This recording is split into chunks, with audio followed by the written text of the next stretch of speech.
হঠাৎ করে রাত 12টার সময় এত সুন্দর একটা সারপ্রাইজ পাবো আমি তো ভাবতেই পারিনি। বাই দ্য ওয়ে আজকে হচ্ছে 28শে মে আমার জন্মদিন। তো রাত 12টার সময় দিদি সন্তুদার সোনা চলে এসেছে আমাকে সারপ্রাইজ দেওয়ার জন্য, যেটা আমার একদম ভাবনার বাইরে ছিল।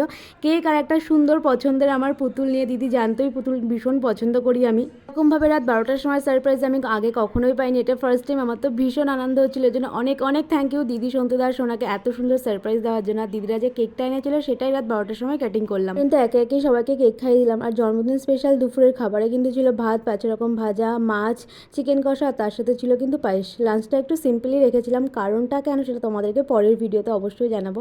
দেন সন্ধ্যাবেলা বেরিয়েছিলাম আমি আর শ্রাবণী একটুখানি চা খাওয়ার জন্য আর সবার সাথে দেখা করতে। তারপর তো সুদীপনের দোকানে গিয়ে দেখি সেখানে শ্রাবণী আর সুদীপন দুটো কেকের অ্যারেঞ্জ করে রেখেছে। আমি সারাদিনে এতটা সারপ্রাইজ পেয়েছি, আমার ভীষণ মজা হচ্ছিল। আর অনেক অনেক থ্যাংক ইউ সুদীপন আর শ্রাবণীকে এত সুন্দর আমার বার্থডেটা সেলিব্রেট করার জন্য। সবশেষে দেখা হচ্ছিল শ্রাবণীর হবু বর দাদার সাথে, দাদাও দিলে একটা চকলেট। তো আজকে সারাদিনটা এভাবে কাটালাম, টাটা।